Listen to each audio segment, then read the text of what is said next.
several times throughout today's discussion, you've been talking about the quote-unquote food industry. Mm-hmm. Okay, so I'm not a conspiracy theorist. I am. But I now. but I understand,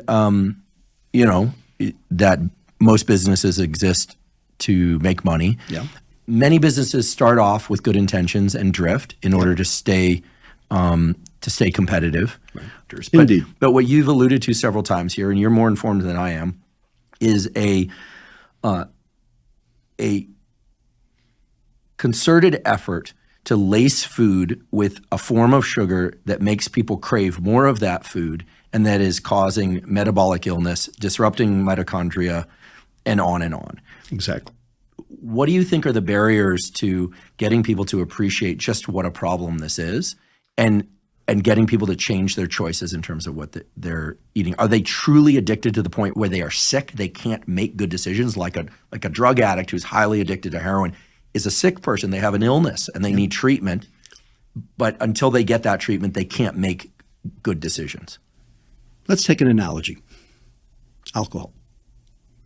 40% of Americans are teetotalers, never touch the stuff. 40% don't 40% don't drink. Great. I'm not a big fan of alcohol. I've never seen it make anyone better at anything that really mattered. No, because except drinking. It's and that also doesn't really completely matter. vestigial. There's no biochemical reaction in the body that requires alcohol. Okay? For the same reason, by the way, fructose. 40% are social drinkers. You can pick up a beer, put it down. I'm in that category. 10% are binge drinkers, and 10% are chronic alcoholics. Okay? Now, do you deprive the 40% of social drinkers because of the 20% of binge drinkers and chronic alcoholics? No, I believe people should be in choice, but I believe people should know what they are doing so that they can be in choice. Well, right? Like do as you, I always say, and I said this about the alcohol episode, which turned out to be one of our most prolific episodes, where I said that, more than 2 drinks, 0 is better than any, and more than 2 drinks per week, you need to do other things to offset that, and it's problematic. Those are what the data say. But I would say do as you want, but know what you're doing. Well, so I would say that that's exactly what the food industry wants you to think. That is the food industry's mantra, is you have your own choice. Personal responsibility. So the question is, does personal responsibility work? And the answer is no, it doesn't.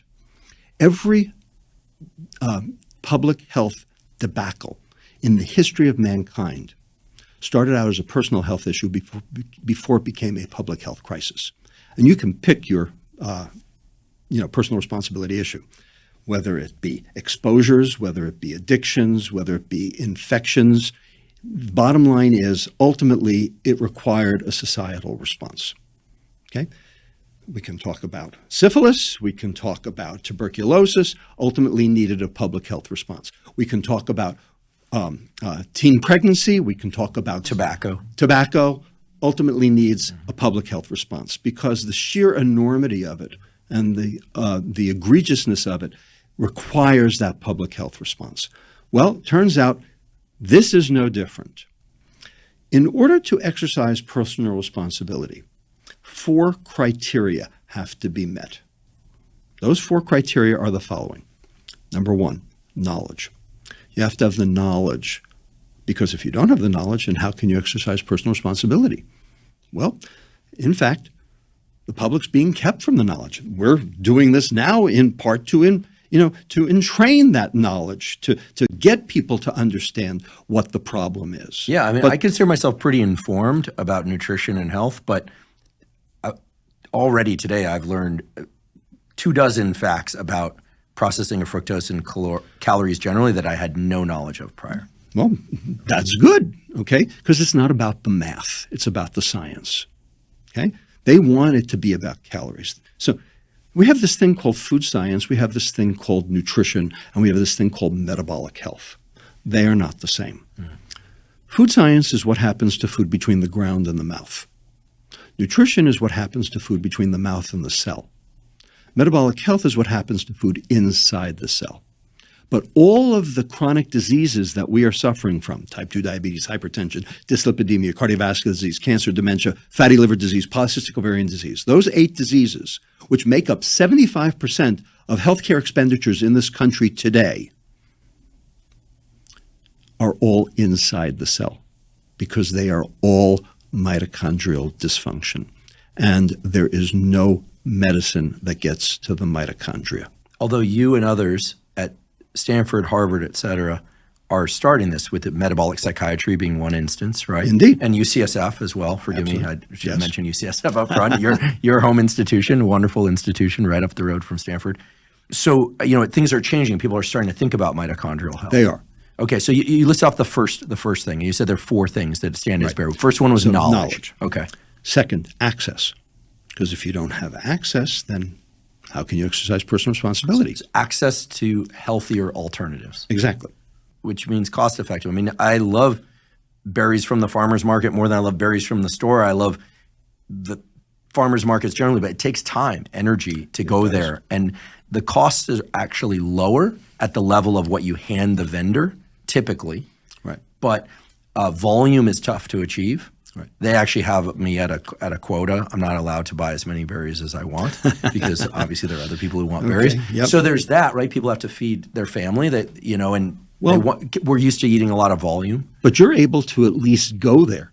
Sometimes. Okay. Yeah. We're talking about people who live in, quote, food deserts. We're also talking about people who live in food swamps.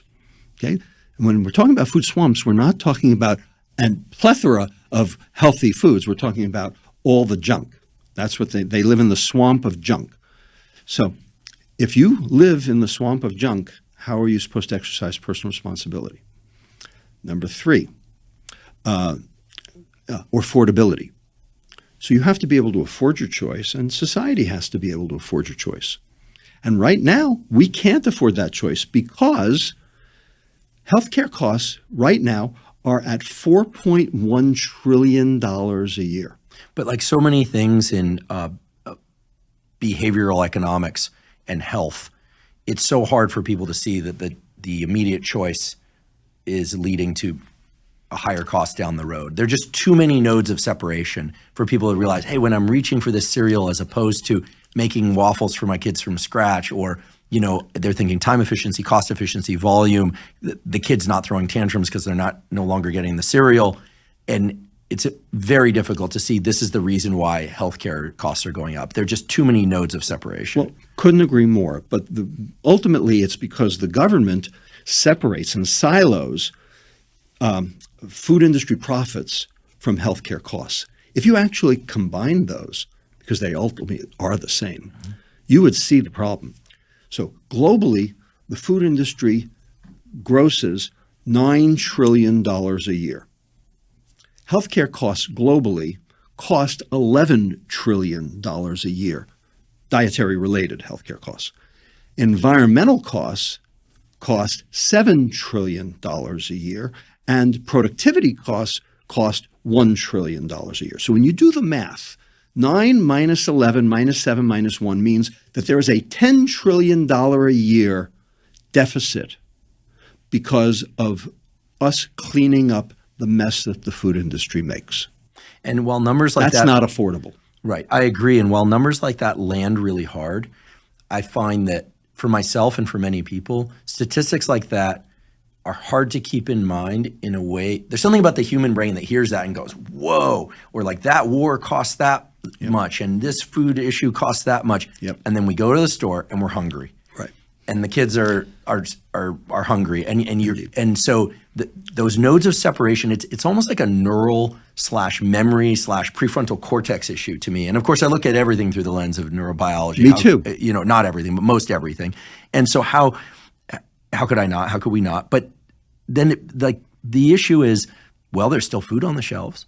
And, and so it's what do we do to connect, to bring closer together these nodes? So the question what would the government do? So the question is there food on the shelves?